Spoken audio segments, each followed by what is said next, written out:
പെൺപുലിയാണ് ഇന്ന് എന്നോടൊപ്പം ഉള്ളത്. അപ്പൊ വെൽക്കം ചെയ്യാം Mubeena. Welcome to the show. ഞാൻ വേറൊരു കാര്യം കേട്ടു, ഒരു അമ്മയാണെന്നും കൂടെ ഞാൻ കേട്ടായിരുന്നു. എത്ര കുട്ടികളുണ്ട് അപ്പൊ? 3 കുട്ടികളുണ്ട്. 3 കുട്ടികളുടെ അമ്മയാണ്. 2 മോളും 1 മോനും, അതും +1 പഠിക്കുന്നത്. അതെ. ഈ സ്കൂളിലൊക്കെ പാരന്റ്സ് മീറ്റിങ്ങിന് പോകുമ്പോൾ അച്ഛനാണോ വന്നിരിക്കുന്നത് ഇങ്ങനെയൊക്കെ ചോദിക്കും. മോന്റെ സ്കൂളിൽ പോകുമ്പോ പറയാറുണ്ട്, മോനോട് ഫ്രണ്ട്സുകൾ ചോദിക്കാറുണ്ട് സിസ്റ്റർ ആണോ എന്ന് ചോദിക്കാറുണ്ട്. അതെങ്ങനെയായിരുന്നു പെട്ടെന്നൊരു തോട്ട് വന്നത് ഒരു ബോഡി ബിൽഡർ ആവണം? നാട്ടില് വന്നു കഴിഞ്ഞതിന് ശേഷം എനിക്ക് വയറിനൊരു ഇഞ്ചുറി സംഭവിച്ചായിരുന്നു. അത് സർജറി ചെയ്ത് സൺറൈസിലായിരുന്നു. അവരത് ചെയ്തപ്പോൾ അവർക്ക് മിസ്റ്റേക്ക് സംഭവിച്ചു, വൻകുടലിന് ഇഞ്ചുറി സംഭവിച്ചു. സർജറി 2023 അതിനുകൊണ്ട് ഒരുപാട് ബാഡ് കമന്റുകൾ വന്നിരുന്നു. ഞാൻ ഒരു മുസ്ലിം ആയ എൻ്റെ പേര് മുബീന. അപ്പോൾ സമുദായത്തില് പലരും പലതും പറയും. പിന്നെ 3 കുട്ടികളുടെ അമ്മയല്ലേ, പിന്നെ ബിക്കിനിയും കൂടെ ഇട്ടിട്ട് ഇറങ്ങുന്നോണ്ട് അതിനും വന്നിരുന്നു കുറെ ബാഡ് കമന്റുകൾ. ആരെങ്കിലും ഇങ്ങനെ മെസ്സേജ് ഇട്ടിട്ടുണ്ടോ? ഇപ്പം ഫോർ എക്സാമ്പിൾ പെട്ടെന്ന് ആ പിക്കാണ് നമ്മൾ നോക്കുന്നത്, മെസ്സേജ് അല്ല കോള് വന്നിട്ടുണ്ട്. വീട്ടിൽ നിന്ന് തന്നെ കോള് വന്നിട്ടുണ്ട്, എന്ത് വേഷാണ് എന്നൊക്കെ ചോദിച്ച് അങ്ങനെ വന്നിട്ടുണ്ട്. എപ്പോഴാ മാരേജ് കഴിഞ്ഞത്? 2007. അപ്പൊ എത്ര ഏജ് ആയിരുന്നു? അപ്പോ 17 17 വയസ്സിലേക്ക് 18 വയസ്സിലല്ലേ കല്യാണം കഴിക്കണ്ടേ? 17 വയസ്സിൽ കെട്ടിച്ചു. അപ്പം സ്വന്തം ഇഷ്ടപ്രകാരമായിരുന്നു? അല്ല, ഫാമിലി. അപ്പൊ നോ പറയാൻ പറ്റില്ലായിരുന്നോ? പറഞ്ഞിരുന്നു, പക്ഷേ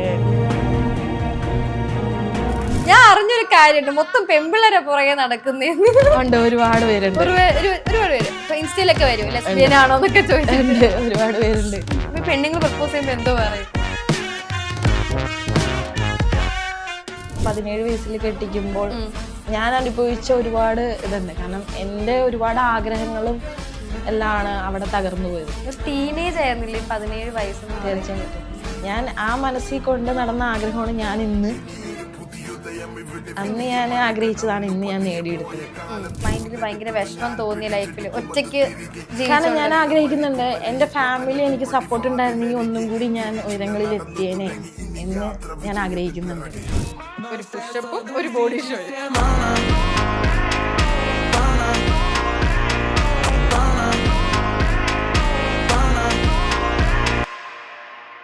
ഹലോ, നമസ്കാരം. ഫൺ വിത്ത് സ്റ്റാറിലേക്ക് എല്ലാവർക്കും സ്വാഗതം. ഇന്ന് എന്നോടൊപ്പം ഉള്ളത് ഒരു ബോഡി ബിൽഡർ ആണ്, അതും ഒരു പെൺപുലിയാണ് ഇന്ന് എന്നോടൊപ്പം ഉള്ളത്. അപ്പൊ വെൽക്കം ചെയ്യാം Mubeena. Welcome to the show. നമസ്കാരം. ഓക്കെ, അപ്പോൾ എന്തൊക്കെയാണ് കിട്ടിയിട്ടുള്ളത്? ഒത്തിരി കോമ്പറ്റീഷൻസ് ഒക്കെ പങ്കെടുത്തിട്ടുണ്ടെന്നൊക്കെ കേട്ടു. ഇപ്പൊ എന്തൊക്കെയാ കിട്ടിയത്? 2024 ഞാൻ മിസ് ഇന്ത്യ റണ്ണറപ്പാണ്. Open Kerala silver second, Ernakulam title വിന്നറാണ്, സൗത്ത് ഇന്ത്യ ടൈറ്റിൽ വിന്നറാണ്, കേരള ടൈറ്റിൽ വിന്നറാണ്. ഒത്തിരി ഉണ്ട്. അപ്പോൾ ഉണ്ട്. ഓക്കെ, എനിക്ക് മസിൽ ഒന്ന് കാണാം. ഞാൻ വന്നപ്പോൾ തൊട്ട് നോക്കുന്നതാണ് മസിൽ. വെയിൻസ് ഒക്കെ ഉണ്ട് ഇവിടെ. ഓ, സീൻ. ഓക്കെ. അപ്പൊ ഇത് എത്ര നാളായിട്ട് ഈ ബോഡി ബിൽഡിംഗ് തുടങ്ങി? 1 year അബോവ്. 1 year കൊണ്ടാണ് ഇത്രയും ചേഞ്ച്? അതെ. 1 year ടൈം എടുത്തോളൂ? അപ്പോൾ എടുത്തോളൂ. ഞാൻ വിചാരിച്ചു ഒരു 3-4 years ഒക്കെ. ഇല്ല, 1 year. 1 year എടുത്തിട്ടുള്ളൂ. ഓക്കെ. അപ്പോൾ പെട്ടെന്ന് ഒറ്റ നോട്ടത്തിൽ കണ്ട ഒരു ബോയിന്നേ തോന്നത്തുള്ളൂ? ആരെങ്കിലും അങ്ങനെ പറഞ്ഞിട്ടുണ്ടോ?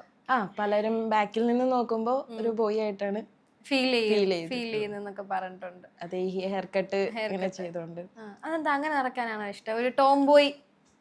എനിക്ക് ഇത്തിരി ബോൾഡ് ആയിട്ട് നടക്കാനാണ് ഇഷ്ടം. മുടി ഉണ്ടെങ്കിൽ എന്താ ബോൾഡ് അല്ലേ? ഞാൻ ബോൾഡ് ആണല്ലോ. അങ്ങനെയല്ല, ഒരു മുടി ഇപ്പൊ എല്ലാവർക്കും ഉണ്ടല്ലോ. ഇപ്പൊ ഈ ഒരു ലേഡി ഇത്രയും ഷോർട്ട് കട്ട് ചെയ്യാ എന്ന് വെച്ച് കഴിഞ്ഞാ അതൊരു വെറൈറ്റിയാണ്. ഞാൻ വേറൊരു കാര്യം കേട്ടു, ഒരു അമ്മയാണെന്നും കൂടെ ഞാൻ കേട്ടായിരുന്നു. എത്ര കുട്ടികളുണ്ട് അപ്പൊ? 3 കുട്ടികളുണ്ട്. 3 കുട്ടികളുടെ അമ്മയാണ്. അപ്പം എത്ര വയസ്സുണ്ട് 3 കുട്ടികൾക്കൊക്കെ? മോൻ +1 ആണ്, ഒരു മോള് 8ല്, ഒരു മോള് 5ല്. 2 മോളും 1 മോനും, അതും +1 പഠിക്കുന്നത്. അതെ. ഇത്രയും വലിയ മോനൊക്കെ ഉണ്ട്. അപ്പൊ ആരും പറയും അങ്ങനെ കണ്ടാ പറയത്തില്ല ഇത്രയും വലിയ മോനൊക്കെ ഉള്ള ഒരു അമ്മയാന്ന്? പറഞ്ഞിട്ടുണ്ട്. ഒരുപാട് പേര് പറഞ്ഞിട്ടുണ്ട്. എന്താ പറയുക, ഞാൻ ഭയങ്കര സന്തോർ മമ്മി അങ്ങനെ പറയൂ? അങ്ങനെയില്ല. ഈ സ്കൂളിലൊക്കെ പാരന്റ്സ് മീറ്റിങ്ങിന് പോകുമ്പോൾ അച്ഛനാണോ വന്നിരിക്കുന്നത് ഇങ്ങനെയൊക്കെ ചോദിക്കും.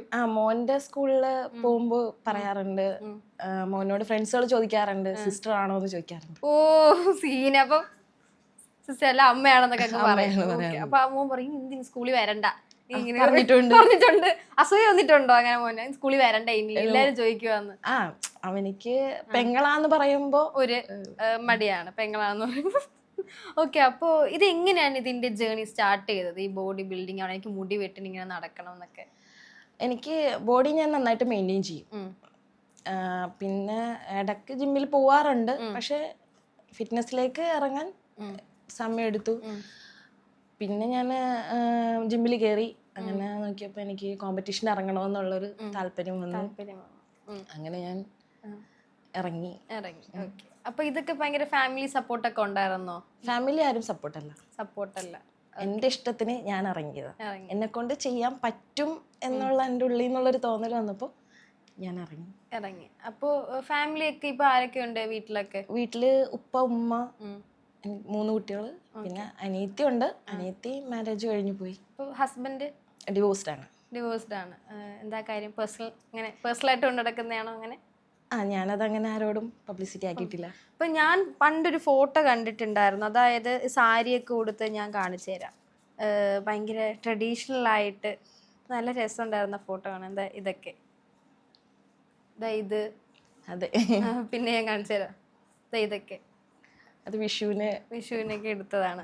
ഇൻസ്റ്റാഗ്രാമിൽ ഞാൻ കണ്ടായിരുന്നു. അപ്പോൾ അത് എന്താണ് ഇങ്ങനെ ആ സാരി മുടിയൊക്കെ വെട്ടി പെട്ടെന്ന് അത് 1 ഇയർ. അപ്പൊ ഇതിനിടയ്ക്ക് എന്താ സ്വന്തമായിട്ട് തോട്ട് തോന്നി, എനിക്ക് ഇങ്ങനെ നടക്കണം, ഇനി സാരി പെണ്ണുങ്ങളെ പോലെ നടക്കണ്ട, അങ്ങനെയൊക്കെ തോന്നിയോ? പെണ്ണുങ്ങളെ പോലെ നടക്കണ്ടെന്നല്ല, ഞാൻ പറഞ്ഞല്ലേ ബോൾഡായിട്ട് എനിക്ക് നടക്കണം. ഞാൻ അതിനുശേഷം ഞാൻ കണ്ടല്ലോ പോസ്റ്റ് ഒക്കെ, പിന്നെ പെണ്ണുങ്ങൾ ഇടുന്ന ഒരു ഡ്രസ്സ് ഇട്ടിട്ടില്ല, ഷർട്ടും മുണ്ടും ഒക്കെ ഇടുന്ന ബോയ്സ് ഇടുന്ന ഏറ്റവും ഇഷ്ടം ജീൻസും ടീഷർട്ടാണ്. പിന്നെ ഷർട്ടും മുണ്ടൊക്കെ കണ്ടു. പിന്നെ ചുരിദാറോ സാരി ഒന്നും ഞാൻ കണ്ടില്ല ഇൻസ്റ്റയിൽ പിക്കൊന്നും. അത് പിന്നെ ഷർട്ടും മുണ്ടും എടുത്തത് ഒരു പ്രോഗ്രാമിന് വന്നപ്പോൾ എൻ്റെ സ്റ്റാഫുകൾ, ഞാൻ വർക്ക് ചെയ്യുന്നത്തെ സ്റ്റാഫുകൾ പറഞ്ഞു അങ്ങനെ ഇടാൻ പറഞ്ഞു. അങ്ങനെ ചേരുന്നേ എന്ന് പറഞ്ഞിട്ടുണ്ടല്ലേ. അതെങ്ങനെയായിരുന്നു പെട്ടെന്ന് ഒരു തോട്ട് വന്നത്? ഇവിടെ അല്ലായിരുന്നല്ലേ വർക്ക് ചെയ്തത്? ഞാൻ ദുബായിലായിരുന്നു. അപ്പോൾ ഇങ്ങനെ തോട്ട് വന്നു, എനിക്കൊരു ബോഡി ബിൽഡർ ആവണം. നാട്ടില് വന്നു കഴിഞ്ഞതിന് ശേഷം എനിക്ക് വയറിനൊരു ഇഞ്ചുറി സംഭവിച്ചായിരുന്നു. അത് സർജറി ചെയ്തത് സൺറൈസിലായിരുന്നു. അവരത് ചെയ്തപ്പോൾ അവർക്ക് മിസ്റ്റേക്ക് സംഭവിച്ചു, വൻകുടലിന് ഇഞ്ചുറി സംഭവിച്ചു. സർജറി 2023. പിന്നെ അത് മെഡിക്കൽ ട്രസ്റ്റിൽ ചെന്നപ്പോഴാണ് അവരത് ഇതാക്കിയെടുത്തത്. പിന്നെ ഒരു 7 മാസം ഞാൻ കോളോപ്ലാസ്റ്റ് ബാഗൊക്കെ ഇട്ടിട്ട് അങ്ങനെ റെസ്റ്റിലായിരുന്നു. അത് കഴിഞ്ഞ് അത് റിക്കവർ ആയതിനു ശേഷം അതാവണതിന് മുന്നേ തന്നെ ഞാൻ ഡോക്ടറോട് ചോദിച്ചിട്ട് ഞാൻ ഇങ്ങനെ വർക്കൗട്ട് ചെയ്യാൻ സ്റ്റാർട്ട് ചെയ്തു. അപ്പം എനിക്ക് തോന്നി ഇങ്ങനെ എനിക്ക് ഒരു ബോഡി ബിൽഡർ ആവണം, ഇറങ്ങണം എന്നുള്ളത്. അപ്പോൾ ഡോക്ടർ പറഞ്ഞു ധൈര്യമായിട്ട് ഇറങ്ങിക്കോ, പറ്റും. ആരാ ഇതിനുള്ള ഫസ്റ്റ് മോട്ടിവേഷൻ എന്നെ കൊണ്ട് പറ്റും അങ്ങനെയൊക്കെ പറഞ്ഞത്? അല്ല, എന്റെ മോട്ടിവേറ്റർ ഞാൻ തന്നെയാണ്. സ്വയം വേറെ ആരും മോട്ടിവേറ്റ് ചെയ്യണ്ട. ഇപ്പൊ ഇറങ്ങിക്കഴിഞ്ഞപ്പോ എല്ലാവരും സപ്പോർട്ട് ഉണ്ട്. അത് ഒരു അംഗീകാരം കിട്ടുമ്പോഴാണ് നമുക്ക് കയ്യടി വരുന്നത്. അതിന് മുമ്പ് ആരും നമുക്ക് സപ്പോർട്ട് ചെയ്യാൻ കാണില്ല. അതിനുകൊണ്ട് ഒരുപാട് ബാഡ് കമന്റുകൾ വന്നിരുന്നു. ഞാൻ ഒരു മുസ്ലിം ആയ എന്റെ പേര് മുബീന. അപ്പോ സമുദായത്തില് പലരും പലതും പറയും. പിന്നെ 3 കുട്ടികളുടെ അമ്മയല്ലേ, പിന്നെ ബിക്കിനിയും കൂടി ഇട്ടിട്ട് ഇറങ്ങുന്നോണ്ട് അതിനും വന്നിരുന്നു കുറെ ബാഡ് കമന്റുകൾ. അപ്പോൾ ഞാൻ പറഞ്ഞത് എൻ്റെ മക്കളെ എനിക്ക് സപ്പോർട്ടാണ്, മോൻ എനിക്ക് കൂടുതൽ സപ്പോർട്ടാണ്. മോൻ അവൻ ഒരു ഫുട്ബോൾ പ്ലെയറും കൂടിയാണ്. അപ്പോൾ അവനോട് ഞാൻ ചോദിക്കും ഇങ്ങനെ ഇറങ്ങിക്കോട്ടെ, ചോദിക്കുമ്പോൾ മോൻ പറഞ്ഞു ഇറങ്ങിക്കോ എന്ന് പറഞ്ഞ് അവൻ്റെ സപ്പോർട്ടുണ്ട്. പിന്നെ ഞാൻ ഇത്രയും ഇവിടെ എത്താൻ കാരണം മാക്സ് ഫിറ്റ് ഫിറ്റ്നസ്സിലൂടെയാണ്. ഞാൻ അവിടെയാണ് വർക്കൗട്ട് ചെയ്യുന്നത്. അവര് ഭയങ്കര സപ്പോർട്ടാണ്. അവര് കാരണം കൊണ്ടാണ് ഞാൻ ഇത്രയും വേദിയിൽ എത്തിയത്. അവിടുത്തെ ഓണർ റെനീഷേട്ടൻ, പിന്നെ എന്നെ ട്രെയിൻ ചെയ്യിക്കുന്നത് കോച്ച് അഫ്രി, ഇവരൊക്കെ ഭയങ്കര സപ്പോർട്ടാണ്. ഫാമിലി ഒന്നും സപ്പോർട്ട് ഇല്ലെങ്കിലും ജിമ്മില് ട്രെയിനർക്ക് എല്ലാവരും സപ്പോർട്ട് ഉണ്ടായിരുന്നു. പിന്നെ കുറെ ക്ലയന്റുകള് അവരൊക്കെ പറയുന്നുണ്ട് എന്നെ പോലെ ആവണം. ഇതൊരു പാഷൻ ആയിരുന്നോ? ആയിരുന്നു. എനിക്ക് ഭയങ്കര ഇഷ്ടമാണ് സ്പോർട്സ്, ഭയങ്കര ഇഷ്ടമാണ്. അപ്പൊ ഇത്രയും നെഗറ്റീവ് ഒക്കെ വന്നല്ലോ, പ്രത്യേകിച്ച് ഒരു മുസ്ലിമും കൂടെ ആയോണ്ട്. അപ്പൊ വീട്ടിൽ നിന്ന് എതിർപ്പൊക്കെ ഉണ്ടായിരുന്നു? ഇപ്പം ഉപ്പ ഉമ്മ അങ്ങനെ? ഉപ്പക്ക് വലിയ സീനില്ല, മറ്റുള്ള ബന്ധുക്കൾക്കൊക്കെ ഭയങ്കര. ആരെങ്കിലും ഇങ്ങനെ മെസ്സേജ് അയച്ചിട്ടുണ്ടോ? ഇപ്പം ഫോർ എക്സാമ്പിൾ പെട്ടെന്ന് ആ പിക്കാണ് നമ്മൾ നോക്കുന്നത്, മെസ്സേജ് അല്ല കോള് വന്നിട്ടുണ്ട്. വീട്ടിൽ നിന്ന് തന്നെ കോൾ വന്നിട്ടുണ്ട്, എന്ത് വേഷാണ് എന്നൊക്കെ ചോദിച്ച് അങ്ങനെ വന്നിട്ടുണ്ട്. നിങ്ങളുടെ സമുദായത്തിൽ ഇങ്ങനെ മറച്ചു നടക്കണം എല്ലാം എന്ന് വെച്ചാൽ പൊതുവെ മറ്റേതല്ലേ പർദ്ദയല്ലേ ഇടുന്ന കൂടുതലും. പർദ്ദ മാത്രല്ല, തലയില് തുണി ഇല്ലാതെ അങ്ങനെ മഫ്ത ഇട്ടിട്ടൊന്നും അങ്ങനെ ആരും. നമ്മൾ തലയിൽ തുണി ഇല്ലാതെ തന്നെ അവിടെ നിന്നു. ഞാൻ പറയണത് മഫ്ത ഇട്ടോണ്ടോ പർദ്ദ ഇട്ടോണ്ടോ മനുഷ്യനാവില്ലല്ലോ. ഏറ്റവും ഒരാൾക്ക് വേണ്ടത് ഒരു മനുഷ്യനാവുക എന്നുള്ളതല്ലേ. അതിപ്പോ ഏത് ജാതിയിലായാലും ഇപ്പൊ എത്ര മറച്ചു നടന്നാലും ഉള്ളിലൊരു വിഷം ഉണ്ടെങ്കിൽ എത്ര നമുക്ക് നടന്നിട്ടൊന്നും കാര്യമില്ല. എനിക്കതാണ് മനസ്സിലായിട്ടുള്ളത്. ഡ്രസ്സിങ്ങിലൊന്നും ഞാൻ എല്ലായിടത്തും പറയുന്നത്, ഇപ്പൊ എനിക്കായാലും കമന്റ്സ് വരുന്ന മുസ്ലിം സൈഡിൽ നിന്നാണ് വരുന്നത്.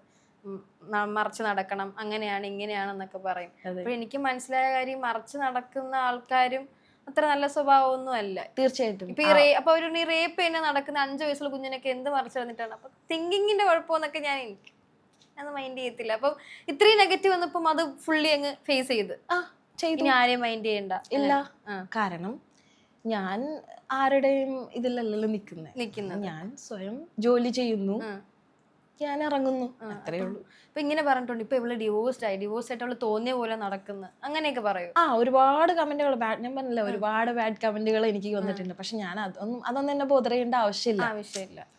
പറയുന്നവര് പറയും. ഇപ്പൊ നമ്മള് ഒരു ചില്ലും കൂട്ടിലിരുന്നാലും പറയേണ്ടവരത് പറയും. ഈ ഇടയ്ക്ക് നമ്മൾ സോഷ്യൽ മീഡിയയിലൊക്കെ കണ്ടുള്ള ഒരു പുള്ളിക്കാരി ഹസ്ബൻഡ് വെച്ചിട്ട് എത്ര വർഷം മഞ്ഞിന്റെ സംഭവത്തില് കാണാൻ പോയപ്പം ഒരു ഉസ്താദോ അങ്ങനെ എന്തോ, എനിക്ക് അതിനെപ്പറ്റി അറിയില്ല, പുള്ളിക്കാരൻ ഭയങ്കരമായിട്ട് ആ പുള്ളിക്കാരി കുറ്റം പറഞ്ഞു. അവർ 25 വർഷം മുമ്പ് ഹസ്ബൻഡ് മരിച്ചു, എന്നിട്ട് അവരിപ്പോ സന്തോഷത്തോടെ ഇരിക്കുന്നു. അപ്പൊ എവിടെ തോട്ടെന്ന് വെച്ചാൽ ഇപ്പൊ ഹസ്ബൻഡ് ഡിവോഴ്സ്ഡ് ആയാലോ അല്ലെങ്കിൽ ഹസ്ബൻഡ് മരിച്ചാലോ ഒരു മുസ്ലിം പെൺകുട്ടി ഈ ഒരു റൂമിനകത്ത് തന്നെ ഇരിക്കണം എന്നൊരു ഇത് പറഞ്ഞിട്ടുണ്ട്. ഇല്ല, അത് പറഞ്ഞിട്ടില്ല. അത് ഈ സമുദായക്കാരെ ഉണ്ടാക്കി, അല്ലാതെ അങ്ങനെ ഒരു ഖുറാനിലോ ഒന്നിലും വന്നിട്ടില്ല.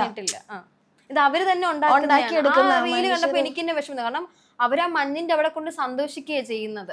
ആ മഞ്ഞിന്റെ ഒരു പുള്ളിക്കാരി മുസ്ലിമാണ്, 25 വർഷം മുമ്പ് അവർ ഹസ്ബൻഡ് വെച്ചു. പക്ഷെ ആ ഉസ്താദ് അവർക്ക് ഇപ്പോഴും ഒരു കൂസലില്ല, ഒരു പ്രശ്നമില്ല, അവര് പുറത്തു പോയി അടിച്ചു പൊളിക്കുന്നു എന്നൊക്കെയാണ് അവര് പറയുന്നത്. ഞാൻ ചോദിക്കട്ടെ, ഹസ്ബൻഡ് ഇല്ലാത്തവരും ഹസ്ബൻഡ് മരിച്ചവരും റൂമിന്റെ ഉള്ളിൽ തന്നെ ഇരിക്കണമെന്നൊരു നിയമവും പറഞ്ഞിട്ടില്ല. കാരണം മരിച്ചവര് പോയി, പിന്നെ അവരെ നമ്മൾ നമുക്ക് വേറൊരു ജീവിതം ഉണ്ട്. കാരണം അവരുള്ളപ്പോ അവര് ഹാപ്പി ആയിട്ട് ഇരിക്കുക, അവരില്ലാത്തപ്പോ പിന്നെയും നമ്മൾ അതുപോലെ ഇരിക്കണമെന്ന് വെച്ച് കഴിഞ്ഞാൽ അതൊരു ഇപ്പം മനസ്സിലായി. ചേച്ചിക്ക് ഒരു ഉറപ്പുണ്ട്, ഇപ്പൊ ഡിവോഴ്സ് ആയ ചേച്ചിയുടെ കുറ്റം കൊണ്ടല്ല, മനസ്സിലായി. അപ്പൊ ഇനി ജീവിക്കണം, ജീവിച്ച് കാണിക്കണം, 3 പിള്ളേരെ നോക്കാനുള്ള ഇങ്ങനെ പറഞ്ഞിട്ടുണ്ട്. എന്റെ പിള്ളേരെ നിങ്ങൾ നോക്കൂ ഇങ്ങനെ വെച്ചിട്ടുണ്ട്, ഞാൻ പണിക്കോ ഇല്ലെങ്കിൽ ഞാൻ വീട്ടിൽ ഇരിക്കുന്നു. തീർച്ചയായിട്ടും. കാരണം എന്ന് വെച്ചാൽ പലരും എൻ്റെ അടുത്ത് ചോദിച്ചപ്പോ ഞാൻ ചോദിച്ച കാര്യം, ശരി ഞാനും എൻ്റെ കുട്ടികളും വീട്ടിലിരിക്കാം, പക്ഷെ ഞങ്ങൾക്ക് വേണ്ടതെല്ലാം നിങ്ങൾ തരുമോന്ന് ചോദിച്ചു.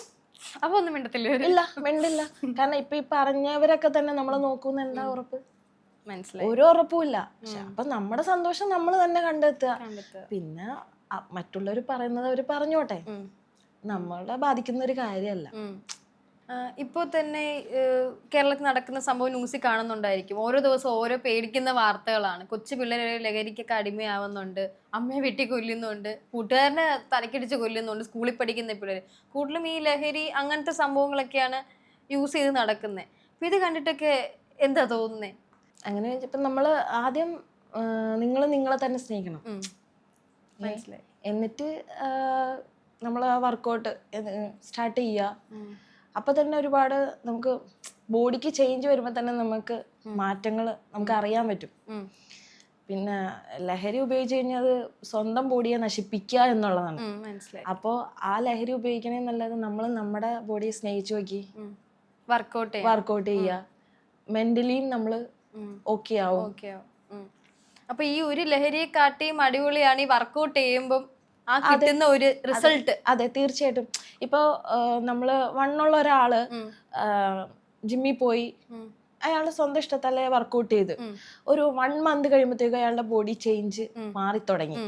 അപ്പോ അയാളുടെ ആ മുഖത്തുണ്ടാവുന്ന സന്തോഷം ഒരു ലഹരിയിലും കിട്ടില്ല.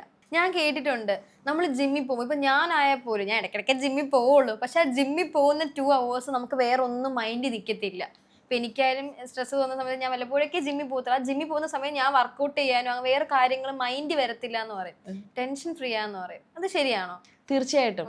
കാരണം ഞാൻ മെന്റലി ഡൗൺ ഒക്കെ ആവുമ്പോഴത്തേക്കും ഞാൻ ജിമ്മിൽ പോകുമ്പോൾ ഞാൻ ഓക്കെയാണ്. ഞാൻ ഹാപ്പിയാണ്, ഭയങ്കര ഹാപ്പിയാണ്. മോട്ടിവേറ്റഡ് ആണ്. അപ്പൊ ഭയങ്കര ധൈര്യമൊക്കെ വരുമല്ലേ? തീർച്ചയായിട്ടും. ഓക്കെ. അപ്പോൾ എനിക്ക് ഡൗട്ട്, ഇപ്പം ഒരു പെണ്ണ് ബോഡി ബിൽഡർ ആയിട്ട് ഇത്രയും ബോഡി പെട്ടെന്ന് റിസൾട്ട് വയ്ക്കുമ്പോൾ ആൾക്കാർ ഡൗട്ട് എന്ന് വെച്ചാൽ ഈ കുത്തിവയ്പ്പ്, അങ്ങനത്തെ ഇഞ്ചക്ഷൻ, അങ്ങനെ എന്തെങ്കിലും എടുക്കാറുണ്ടോ? ഞാൻ ഒരു മെഡിസിനും എടുത്തിട്ടില്ല. ഒരു മെഡിസിനും എടുത്തിട്ടില്ല. പിന്നെ ഞാൻ പ്രോപ്പർ വർക്കൗട്ടും 2 നേരം വർക്കൗട്ട് ചെയ്യും. 2 നേരം മോർണിംഗും ചെയ്യും, ഈവനിങ് ചെയ്യും. ഡയറ്റ് കറക്റ്റ് ആയിട്ട് നോക്കും. അപ്പൊ ഫുഡൊക്കെ അപ്പൊ എന്തായിരിക്കും? ഫുഡ് പ്രോട്ടീൻ മാത്രമേ കഴിക്കാൻ പറ്റുള്ളൂ. എഗ്ഗ്, ചിക്കൻ അങ്ങനെയുള്ള. പിന്നെ നമ്മൾ മെയിൻ ആയിട്ട് ഷുഗർ മൊത്തമായിട്ട് കട്ട് ചെയ്യും, ഓയിലി കട്ട് ചെയ്യും. അപ്പൊ ഈ ഫുഡ് നമുക്ക് ഇടയ്ക്ക് ഒരു മൂഡ് സ്വിങ്സ് ഒക്കെ തോന്നത്തില്ല, ചിലപ്പം ഷുഗർ കഴിക്കാനോ വേറെ, പ്രത്യേകിച്ച് പീരീഡ്സ് ടൈമിൽ നമുക്ക് ചില പീരീഡ്സ് ടൈമിൽ ചില ഫുഡൊന്നും പിടിക്കത്തില്ല. അപ്പൊ അങ്ങനെയൊക്കെ വരുന്ന സിറ്റുവേഷനിൽ എങ്ങനെ ഈ നമുക്ക് ടേസ്റ്റ് ഇല്ലാത്ത ഫുഡ് കഴിച്ച് ബോഡി സെറ്റ് ആക്കുന്നത്?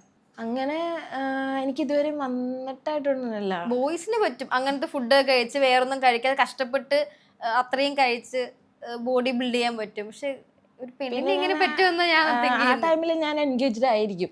പൊതുവെ ഞാൻ എല്ലാവരായിട്ടും എൻഗേജ്ഡ് ആവുമ്പോ പിന്നെ ആ മൈൻഡ് നമുക്ക് വരുന്നില്ല. പിന്നെ നമ്മള് ഫ്രൂട്ട്സ് ഒക്കെ കഴിക്കാം ഇതിനകത്ത്, വലിയ കുഴപ്പങ്ങളൊന്നും വരുന്നൊന്നുമില്ല. പിന്നെ കോമ്പറ്റീഷന്റെ ആ ഇറങ്ങുന്ന ടൈം മാത്രം ബോഡി കണ്ടീഷൻ നോക്കിയിട്ടാണ് അവർ വാട്ടർ കട്ടും കാർബോ കട്ട് ചെയ്യലൊക്കെ പറയുന്നത്.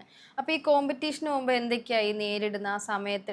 ടെൻഷൻ കാണോ, അല്ലെങ്കിൽ ഈ കോമ്പറ്റീഷൻ നമുക്ക് കിട്ടുമോ കിട്ടത്തില്ലേ? ആരെങ്കിലും സപ്പോർട്ട് ചെയ്യുന്നുണ്ടോ പറയാൻ നിന്നിട്ട് ഇപ്പൊ നിനക്ക് കിട്ടുന്ന എന്തായാലും ഇങ്ങനെ ചെയ്താൽ മതി എന്നൊക്കെ? അങ്ങനെ ഒരുപാട് പേര് പറയുന്നത് സപ്പോർട്ട് ചെയ്തിട്ടുണ്ട്. പക്ഷെ ഞാൻ പാർട്ടിസിപ്പേറ്റ് ചെയ്യുക എന്നുള്ളത് മാത്രമേ ഉള്ളൂ. ആ വേദിയുടെ സ്റ്റേജിൽ കയറി നിൽക്കുക, ആ ഇന്ത്യയുടെ ഒരു എംബ്ലത്തിന്റെ മുന്നിൽ ആ സ്റ്റേജിൽ നിൽക്കുക എന്നുള്ളത് അത് എല്ലാവർക്കും കിട്ടണമെന്നില്ല. പ്രത്യേകിച്ചൊരു ലേഡി. ബോയ്സിന് പിന്നെയും കിട്ടും, പക്ഷെ ഒരു ലേഡിക്ക് കിട്ടാൻ വളരെ ബുദ്ധിമുട്ടാണ്. ഇതിലിപ്പം ആൾക്കാർ ചോദിക്കും ലേഡി ബോയ് എന്തോ വർക്കൗട്ട് ചെയ്താൽ എല്ലാവർക്കും പറ്റും എന്നൊക്കെ പറയും. പക്ഷെ ഒരു പെണ്ണിനുള്ള ഒരു ബുദ്ധിമുട്ട് പെണ്ണിനെ അറിയത്തുള്ളൂ. ഇച്ചിരി പാടാ ഇത്രയും ബിൽഡ് ചെയ്യാൻ. കാരണം ബോയ്സിന്റെ ഹോർമോണും ഗേളിന്റെ ഹോർമോണും നല്ല വ്യത്യാസമുണ്ട്. അപ്പം പ്രത്യേകിച്ച് ഒരു പ്രസവമൊക്കെ കഴിഞ്ഞ ഒരാൾക്ക് ഇച്ചിരി പാടാന്നുണ്ട്. പക്ഷെ എങ്ങനെ ഈ 1 ഇയറിന്റെ ഇടയിൽ ഇത്രയും പറ്റി? ഡെഡിക്കേഷൻ. ഇത് വേണം, എനിക്കിത് ചെയ്യണം, അത് മാത്രമേ ഉണ്ടായിരുന്നുള്ളൂ. കാരണം ഞാൻ ഹാപ്പി ആയിട്ടിരുന്ന വർക്കൗട്ട് ചെയ്യാറ്. എനിക്ക് വയ്യ, എനിക്ക് പറ്റുന്നില്ല, പക്ഷെ ഒരു ദിവസം പോലും ഞാൻ മുടങ്ങാറില്ല. ബോഡി പെയിൻ ഒന്നും എടുക്കത്തില്ല? അപ്പൊ ഇത്രയും എന്നും വർക്കൗട്ട് ചെയ്ത് ലെഗൊക്കെ ഭയങ്കര, കൈയും ഭയങ്കര മറ്റേ ലെഗിനൊക്കെ ചില സമയങ്ങള് പെയിൻ വരാറുണ്ടാവും. പക്ഷെ എന്നാലും അത് ഇഷ്ടം കൊണ്ട് ചെയ്യുമ്പോ ഞാൻ ആ പെയിൻ നോക്കാറില്ല. അപ്പൊ ഈ ബോഡി ബിൽഡിംഗ് തുടങ്ങിയ സമയത്ത് ഉണ്ടായ മാറ്റങ്ങൾ എന്താ? ക്യാരക്ടറിന്റെ പെട്ടെന്ന് വന്ന മാറ്റങ്ങൾ എന്തായിരുന്നു? കോൺഫിഡൻസ് കൂടി, അതാണ് മെയിൻ കാര്യം. അപ്പം ഞാനായ പോലും ഇപ്പം പലരും ജിമ്മിൽ പോയിട്ട് ആദ്യം കുറച്ചുകളൊക്കെ വർക്കൗട്ട് ചെയ്തിട്ട് നമ്മളൊക്കെ റിസൾട്ടൊക്കെ ഇപ്പം കിട്ടും. പക്ഷെ ഒന്നും കാണാത്തപ്പോൾ ഒന്നും വരുന്നില്ലല്ലോ, അപ്പൊ നമ്മളങ്ങ് നിർത്തിയിട്ട് അങ്ങ് പോകും, മടുക്കും. അതെന്താ അങ്ങനെ വരുന്നതെന്ന് അറിയോ? ഇപ്പൊ ഒരാള് ജിമ്മിൽ പോയി ഒരു ദിവസം കൊണ്ട് ഒരാളുടെ ബോഡിക്ക് എന്തായാലും മാറ്റം വരില്ല. നമ്മള് മനസ്സിനെ ആദ്യം പ്രിപ്പയർ ചെയ്യുക. കാരണം എൻ്റെ ബോഡി എനിക്ക് സെറ്റ് ആക്കണം, ആ മൈൻഡ് വെച്ച് വേണം ജിമ്മിലേക്ക് പോകാനും. ആ മൈൻഡ് ആയിരിക്കണം നമ്മുടെ ബോഡി ചേഞ്ച് മാറി വരുന്നിടത്തോളം. അല്ലാതെ ഇപ്പൊ ഇന്ന് പോയിട്ട് നാളെ മിററിൽ നോക്കിയിട്ട് എൻ്റെ ബോഡി ചേഞ്ച് ആയില്ല എന്ന് പറഞ്ഞ് നിർത്തി കഴിഞ്ഞാൽ. ഇപ്പൊ ഈ പലരും ജിമ്മിൽ പോകുന്ന വെച്ചാൽ ബ്രേക്കപ്പ് ആവുമ്പോൾ, ഫോർ എക്സാമ്പിൾ കൂടുതൽ പയ്യന്മാരെങ്ങനെയാ പോകുന്നത്, ബ്രേക്കപ്പ് ആയി കഴിയുമ്പോൾ എൻ്റെ ഫ്രണ്ട്സ് ഒത്തിരി ഉണ്ട്, ബ്രേക്കപ്പ് ആയി കഴിഞ്ഞാൽ പറയും ഞാൻ നാളെ തൊട്ട് ജിമ്മിൽ പോയി കഴിയുമ്പോൾ അവരുടെ ക്യാരക്ടറൊക്കെ പിന്നെ ചേഞ്ച് ആയി. പിന്നെ പെണ്ണൊന്നും വേണ്ട, ജിമ്മ് മതി, ജിമ്മും പ്രോട്ടീൻ പൗഡറൊക്കെ മതി എന്ന് പറയുന്നുണ്ട്. അപ്പം ചേച്ചി ഒത്തിരി ഡിപ്രഷനിലൊക്കെ പോയിട്ടുണ്ടോ? അപ്പൊ ഈ ഡിപ്രഷൻ ആയതുകൊണ്ടാണോ നമുക്ക് ജിമ്മിൽ പോയാൽ ഞാൻ ഓക്കെ ആവാൻ തോന്നിയിട്ടുണ്ടോ? അങ്ങനെയല്ല, എനിക്ക് ഞാൻ പറഞ്ഞില്ലേ എൻ്റെ ഒരു പാഷനാണ് ബോഡി ബിൽഡിംഗ് എന്നുള്ളത്. എനിക്ക് ഭയങ്കര ഇഷ്ടമാണ്. കാരണം ഒരു അത്ലറ്റിക് ആവുക എന്നുള്ളത് ഭയങ്കര ഇഷ്ടമാണ്. പണ്ടേ മുതൽ ഞാൻ സ്കൂൾ പഠിക്കുന്ന മുതലേ എനിക്കത് ഇഷ്ടമായിരുന്നു. അപ്പോൾ ഫാമിലി അപ്പോഴും എതിർപ്പായിരുന്നു സ്പോർട്സ്, കാരണം ഒരു ലേഡി സ്പോർട്സ്. പിന്നെ എൻ്റെ മാരേജ് കഴിഞ്ഞു, ഡിവോഴ്സ് കഴിഞ്ഞതിന് ശേഷം പിന്നെ ഒറ്റയ്ക്കാണ് സ്ട്രഗിൾ ചെയ്ത് ഞാൻ ഇവിടത്തോളം എത്തിയത്. എപ്പോഴാണ് മാരേജ് കഴിഞ്ഞത്? 2007. അപ്പൊ എത്ര ഏജ് ആയിരുന്നു അപ്പോഴും? അപ്പോ 17. 17? 17 വയസ്സിലേക്ക് 18 വയസ്സിലല്ലേ കല്യാണം കഴിക്കണ്ടേ? 17 വയസ്സിൽ കെട്ടിച്ചു തന്നെ. അപ്പം സ്വന്തം ഇഷ്ടപ്രകാരമായിരുന്നോ? അല്ല, ഫാമിലി നിർബന്ധിച്ചു. അപ്പൊ നോ പറയാൻ പറ്റില്ലായിരുന്നു അന്ന്? നോ പറഞ്ഞിരുന്നു, പക്ഷേ താഴെ എൻ്റെ ഒരു അനിയത്തിയും കൂടി ഉള്ളതുകൊണ്ട് ഫാമിലിക്ക്, കാരണം 2 പെൺമക്കളുള്ളവർക്ക് വീട്ടിൽ ആദ്യമായിരിക്കുമല്ലോ. പിന്നെ വലിയ സാമ്പത്തികമൊന്നും നമുക്കുള്ള ഇതിലൊന്നും അല്ല. ഇല്ലായിരുന്നു. അപ്പോൾ അന്ന് കല്യാണം കഴിക്കാൻ പറഞ്ഞ സമയത്ത് സമ്മതിച്ചു പോയി. അപ്പൊ പഠിക്കണം അങ്ങനെയൊന്നും പറഞ്ഞിട്ടില്ലായിരുന്നു, എനിക്ക് പഠിക്കണം, ഒരു ജോലി വേണം, അങ്ങനെയൊന്നും? എല്ലാം എൻ്റെ ഉള്ളിൽ ആഗ്രഹങ്ങളും ഉണ്ടായിരുന്നു. എനിക്ക് പഠിക്കണം, നല്ല നിലയിൽ എത്തണം എന്നൊക്കെ. പിന്നെ ഞാൻ 10th കഴിഞ്ഞ പിന്നെ ഞാൻ ടൈലറിങ് പഠിച്ചു. പിന്നെ എങ്ങനെയായിരുന്നു ഒരു ജോലിയൊക്കെ, ദുബായിൽ പോയി ജോലിയൊക്കെ? ഡിവോഴ്സ് ആയതിനു ശേഷമാണ് പിന്നെ ഞാൻ തയ്ക്കാനൊക്കെ ആയിട്ട് പോയി. തയ്ക്കും, ഡ്രസ്സൊക്കെ സ്റ്റിച്ച് ചെയ്ത് എല്ലാം ചെയ്യും. അത് കഴിഞ്ഞിട്ട് പിന്നെ മൈൻഡ് മാറി വന്നു തുടങ്ങി. കാരണം നമ്മൾ പുറത്തേക്ക് ഇറങ്ങി തുടങ്ങി, ആളുകളായിട്ട് ഇടപഴകിയപ്പോ ഒന്നും കൂടി ഇങ്ങനെ ധൈര്യങ്ങൾ വരാൻ തുടങ്ങി. അങ്ങനെ വന്ന് പിന്നെ ദുബായിലേക്ക് പോയി. ഇനി ഒരു കല്യാണമൊക്കെ കഴിക്കാൻ വലിയ പ്രായമൊന്നും ആയിട്ടില്ലല്ലോ, അപ്പൊ എന്തായാലും കല്യാണം കഴിക്കാനുള്ള ഒരു ഇൻട്രസ്റ്റ് ഉണ്ടോ? ഇല്ല, സോറി, താല്പര്യമില്ല, ഒട്ടും താല്പര്യമില്ല. ഞാൻ അറിഞ്ഞൊരു കാര്യമുണ്ട്, മൊത്തം പെമ്പിള്ളേരെ പുറകെ നടക്കുന്നേന്ന്. ഒരുപാട് പേരുണ്ട്, ഒരുപാട് പേര്. ഇപ്പൊ ഇൻസ്റ്റയിലൊക്കെ വരും ലെസ്ബിയൻ ആണോ എന്നൊക്കെ ചോദിച്ചിട്ടുണ്ട്. ഒരുപാട് പേരുണ്ട്. ഇപ്പൊ പെണ്ണുങ്ങൾ പ്രപ്പോസ് ചെയ്യുമ്പോ എന്തോ പറയും? താല്പര്യമില്ലെന്ന് പറയും. ഞാൻ അങ്ങനെ അല്ലെന്ന് പറയും. ഏതാണ് പറയുന്നത്? അല്ല, ഞാൻ അങ്ങനെ അല്ലാന്ന് പറയും, താല്പര്യമില്ല. അപ്പൊ അതെന്താ ഈ പെമ്പിള്ളേർ ഒന്ന് പ്രപ്പോസ് ചെയ്ത് തിങ്ക് ചെയ്തിട്ടുണ്ടോ? ഇങ്ങനെ പെണ്ണുങ്ങൾക്കാണ് അട്രാക്ഷൻ തോന്നുന്നതെന്ന് തോന്നിയിട്ടുണ്ട്. അതെ, എന്താന്ന് എനിക്കറിയില്ല, അത് അവര് എന്താണ് ഉള്ളിൽ വെക്കണേന്ന് നമുക്കറിയില്ല. ഒറ്റ ലുക്ക് നോക്കുമ്പോ ഒരു ടോം ബോയ് ആണ്. അപ്പൊ ഈ പ്രപ്പോസ് ചെയ്യുമ്പോൾ പറഞ്ഞിട്ടുണ്ട് ഞാൻ 3 പിള്ളേരുടെ അമ്മയാണ് എന്ന് പറഞ്ഞിട്ടുണ്ട്? ഇല്ല, ഞാൻ അതൊന്നും അങ്ങനെ പറഞ്ഞില്ല. ചോദിക്കുന്നവര് അവർ ഏജ് ചോദിക്കും ചിലവര്. എത്ര കാരണം നേരിട്ട് കാണുന്നവർക്ക് ഏജ് അത്ര അറിയാൻ പറ്റുന്നില്ല. അപ്പൊ ഏജ് ചോദിക്കുമ്പോ ഞാനിങ്ങനെ അവരോട് ചോദിക്കും, കണ്ടാൽ എത്ര പറയും? അവര് 26, 27 പറയുമ്പോ അല്ല. അപ്പൊ ഈ പെമ്പിള്ളേർക്ക് ആരെങ്കിലും ഫ്രണ്ട്ഷിപ്പ് ആയിട്ട് സംസാരിക്കുമ്പോൾ കുറച്ച് കഴിയുമ്പോൾ ഇങ്ങനെ പ്രപ്പോസ് ചെയ്യുമ്പോൾ എന്തോ ഫീൽ ചെയ്യും? എന്തോന്ന് ഇങ്ങനെ തോന്നിയിട്ടുണ്ടോ? ഞാൻ പറയും ഇല്ല, എനിക്ക് താല്പര്യമില്ല. പിന്നെ പെണ്ണുങ്ങളെയും വേണ്ട, അതുകൊണ്ടാണ് ഒറ്റയ്ക്ക് താമസിക്കുന്നത്. ഞാൻ കേട്ടു ഒറ്റയ്ക്കാ താമസിക്കുന്നത് ഇത്രയും വർഷമായിട്ട്.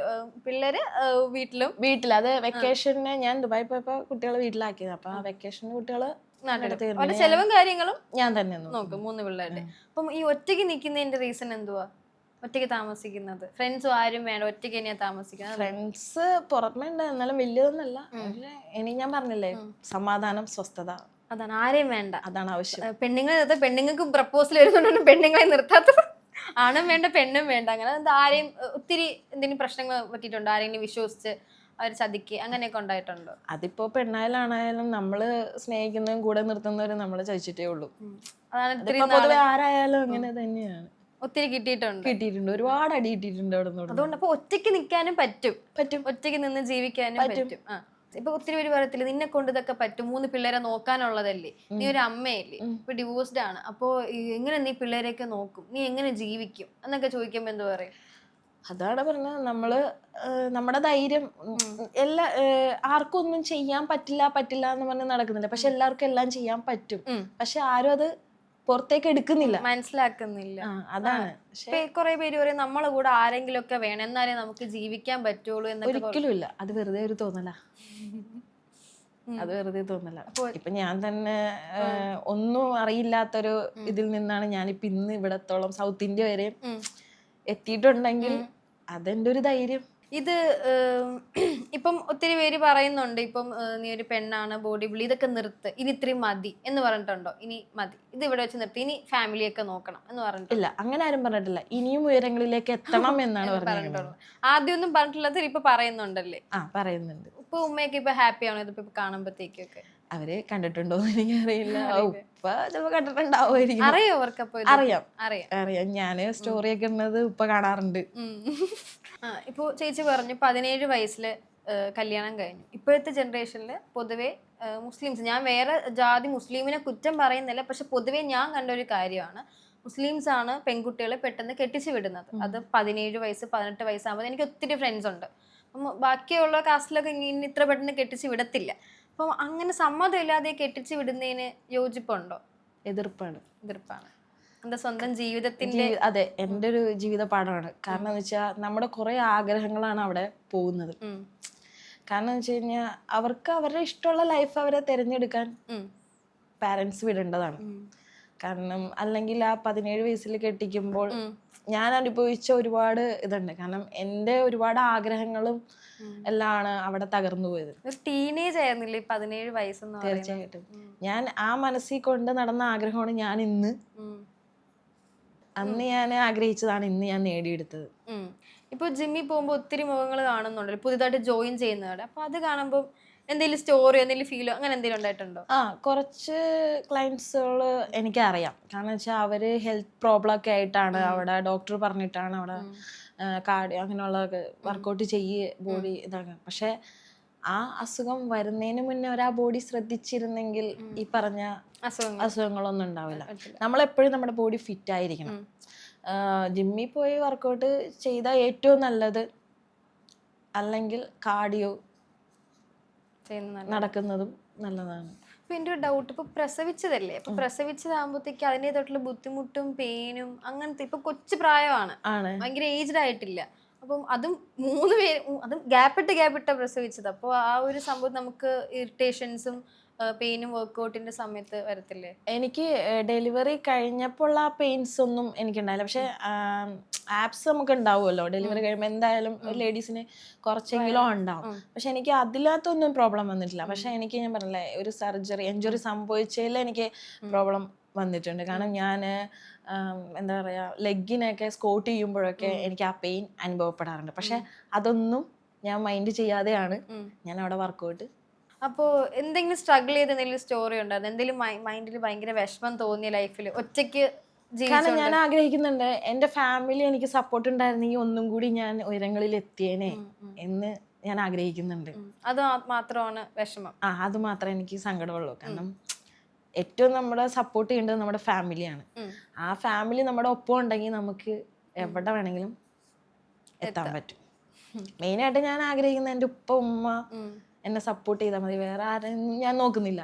അവർ രണ്ടുപേരും നമ്മുടെ കൂടെ ഉണ്ടെങ്കിൽ ഞാൻ ഓക്കെയാണ്. പുഷപ്പ് ഒക്കെ എടുക്കാറുണ്ടോ? പുഷപ്പ് ഒക്കെ എടുക്കാറുണ്ട്. പുഷപ്പ് ഒക്കെ എടുക്കും? അങ്ങനെയില്ല, നമ്മൾ ടയർഡ് ആവണ വരെ നമ്മൾ എടുക്കും. അപ്പൊ നമ്മൾ ഇത്രയും നേരം നമ്മൾ സംസാരിച്ച് നമുക്കിനി വൈൻഡപ്പ് ചെയ്യാനുള്ള സമയമാണ്. പക്ഷെ വൈൻഡപ്പ് ചെയ്യുന്നതിന് മുമ്പ് ഒരു പുഷപ്പും ഒരു ബോഡി ഷോയും അത് മസ്റ്റാണ്, അത് കാണണം എനിക്ക്. ഓക്കെ, പുഷപ്പ് ചെയ്യുമല്ലോ? ചെയ്യും. ബോഡി ഷോയും? ഓക്കെ. അപ്പൊ പ്രേക്ഷകരോടൊപ്പം എന്താ പറയാനുള്ളത്? എല്ലാവരും എന്നെ പോലെ ആവാൻ ശ്രമിക്കുക. കാരണം ആർക്കും ഒന്നും ചെയ്യാൻ പറ്റില്ല എന്ന് പറഞ്ഞ് മാറിയിരിക്കരുത്, പ്രത്യേകിച്ച് ലേഡീസ്. അതിപ്പോ ഏത് മതത്തിലുള്ളവരായാലും, പ്രത്യേകിച്ച് മുസ്ലിം മതത്തിലുള്ളവരെ ഞാൻ എടുത്തു പറയും. കാരണം എന്ന് വെച്ചാൽ അവരെ മുസ്ലിം മതത്തെ ഞാൻ കുറ്റം പറയല്ല. കാരണം മുസ്ലിം മതത്തിലെ പെൺകുട്ടികളെ കൊണ്ടൊന്നും ചെയ്യിക്കാൻ സമ്മതിക്കില്ല. ആരെന്ത് പറയും എന്ത് പറയുന്നുള്ള ആ ഒരു ഇതങ്ങോട്ട് മാറ്റി വയ്ക്കുക. അല്ലാതെ ഞാൻ മുസ്ലിം മതത്തിനെ ഒരിക്കലും ഞാൻ കുറ്റം പറയില്ല. ഏത് മതത്തിലൂടെ നടക്കണമെന്നുള്ളത് അത് അവരവരുടെ ഇഷ്ടമാണ്. അപ്പോൾ ഇനിയും ഒത്തിരി ഉയരങ്ങളിലൊക്കെ എത്തട്ടെ. അപ്പൊ ഇനി ഭയങ്കര ഫേമസ് ഒക്കെ ആവും. ഇത് ഫസ്റ്റ് ഇന്റർവ്യൂ അല്ലേ, അപ്പൊ ഇനി ഒത്തിരി ഇന്റർവ്യൂസ് ഒക്കെ വരും ഇനി കുറച്ചുകൂടി ഉയരങ്ങളിലേക്ക് എത്തുമ്പോൾ. അപ്പൊ താങ്ക് യു സോ മച്ച്.